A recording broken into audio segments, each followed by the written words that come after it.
다음 시즌도 프리미어리그와 챔스는 스포티비에서. 2026 북중미 월드컵 아시아 3차 예선 조편성이 끝났습니다. 한국은 이라크, 요르단, 쿠웨이트, 팔레스타인, 오만과 B조에 편성되는데요. 이번 조편성을 두고 와 꿀조다, 비단길이네, 역대 최고의 조다, 이런 분석들이 정말 많습니다. 과연 그럴까요? 이번 이 이슈를 스포티비 뉴스 장하준 기자와 함께 부셔보겠습니다. 자, 제 옆에는 스포티비 뉴스 장하준 기자 나왔습니다. 장 기자? 네, 안녕하세요. 네. 장하준 기자입니다. 조추 처음 진행할 때 같이 보고 있었잖아요. 네, 그렇습니다. 어떤 편성이 됐으면 좋겠다, 이런 생각 하셨었나요? 뭔가 어떤 조편성이 됐으면 했다기보다는 좀 피하고 싶은 나라들이 있었죠. 어디를? 일본이나 네. 이란이나 아니면 이제 아시안컵 2회 연속 우승을 차지한 카타르 등 이런 좀 강팀들을 피해야 되지 않았나 이런 생각이 들었습니다. 그럼 지금 그 얘기는 이 팀들은 우리가 못 이길 수도 있다, 이런 건가요? 확실히 객관적으로 좀 어렵지 않나. 확실히 좀 까다로운 팀들, 가장 아시아 내에서 가장 까다로운 팀들이 아닌가 싶습니다. 자, 어쨌든 우리가 B조에 편성이 됐는데 상대적으로 과연 편할까, 이런 이야기가 있습니다. 정말 편해 보입니까? 확실히 좀 쉽지 않은 조다라고 느끼지만 다른 조와 비교해 봤을 때 확실히 편한 부분이 있다라고 이렇게 좀 결론을 내릴 수가 있을 것 같습니다.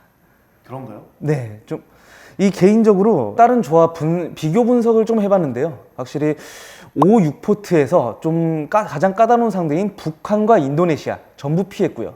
그 다음에 4포트에서 이 좀 전력상 3포트 이상이라고 받을 수 있는 아랍에미리트도 피했고, 그 다음에 아시안컵에서 좀 까다로운 상대였던 바레인도 피했습니다. 그 다음에 이제 2, 3포트를 보시면 확실히 이라크는 저희에게 40년 동안 한 번도 이기지 못한 정말요? 네. 왜 한 번 진 것 같죠? 승부차기를 제외하고입니다. 승부차기 네. 제외하고, 우리가 2007년에 그렇죠. 한번 꼬꾸라졌었죠. 네. 3포트에서는 그래도 거의 다 비등비등하지 않나. 네. 사우디나 우즈베키스탄 그리고 요르단 이렇게 확실히 세 팀 다 조금 어떻게 보면 개인적으로 전력상 좀 비슷하다라고 좀 느껴지기 때문에 3포트는 그냥 누가 걸려도 상관이 없었을 것 같습니다. 우리가 1포트 어쨌든 1번 시드에 들어가서 그 첫 경기 순서를 보니까 팔레스타인과 홈에서 하고, 그 다음에 두 번째 팀이 오만 원정이었잖아요.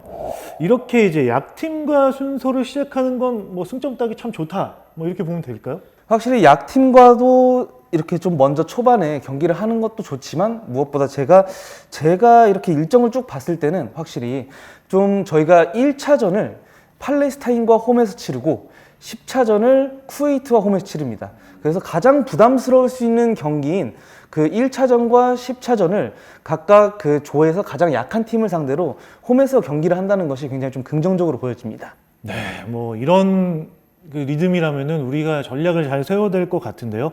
우리가 어쨌든 조편성이 됐는데 이 10경기를 치르는 그 과정에서 가장 조심하거나 좀 이런 건 고려해서 잘 가야 된다, 이런 게 있을까요? 역시 가장 기본적으로는 저희 빼고 저희 조에 중동만 5팀이 있다 보니까 확실히 그 중동 원정 텃세나 혹은 이렇게 좀 거기에 습한 날씨 이런 여러 외부 변수들이 작용할 수 있기 때문에 전체적으로 중동 원정은 조금 그래도 좀 조심을 해야 될 것이다 이렇게 좀 생각이 듭니다. 또 다른 요르단 같은 경우는 아시안컵에서 정말 우리가 힘들었었잖아요. 좀 한국을 좀 얕볼 수도 있을 수도 있고 이런 게 있을 것 같은데 어떻게 보시나요? 사실 그래서 이번에 조편성이 확정이 됐을 때 요르단에 복수를 해야 된다 이런 내용이 좀 많았죠.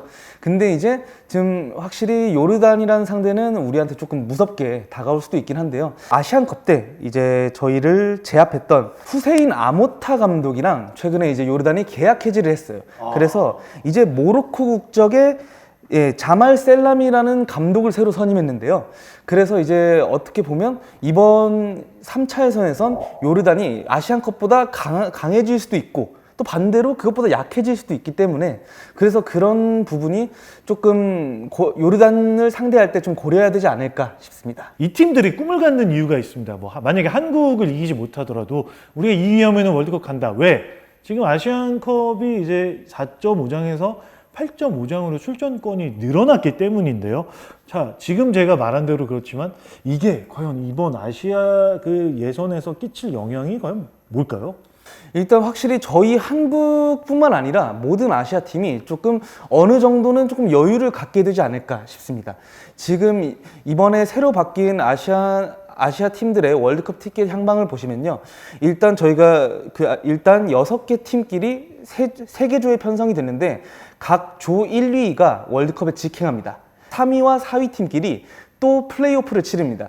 거기서 이제 두 팀을 가려내서 그 다음에 또 거기서 월드컵 티켓을 받고요. 그 다음에 마지막 하나는 거기 이제 또 그 플레이오프 과정에서 2위 팀이 2개가 나오는데 거기서 2위 팀끼리 맞대결을 펼친 다음에 그 다음에 대륙간 플레이오프를 거쳐 마지막 0.5장을 가져갈 수 있습니다. 이 과정을 다 이해하신 겁니까? 아, 대단합니다. 저 이거 처음에 알아볼 때 이게 무슨 소리야 하고 약간 이해를 못했었는데 A조와 C조, 자, 뭐 누구나 다 그렇지만 이란, 일본은 당연히 갈 거다, 뭐 이런 생각할 거 아니에요. 맞습니다. 또 뭐 다른 팀들 어떻게 보시나요? A조와 C조는? A조 같은 경우에는 아무래도 카타르와 이란 중에 1위가 나올 가능성이 좀 높다고 보는데요. 저는 개인적으로는 이란보다는 그래도 아시안컵에서 계속해서 꾸준히 좋은 전력을 유지해왔던 카타르가 좀 1위를 할 것 같다라고 좀 생각을 해볼 수 있겠습니다. 반대합니다. 우즈베키스탄 1위 할 것 같습니다. 혹시 이유가 저는 우즈베키스탄이 꼭 한번 월드컵에 갔으면 좋겠습니다. 아, 매번 짠하더라고요.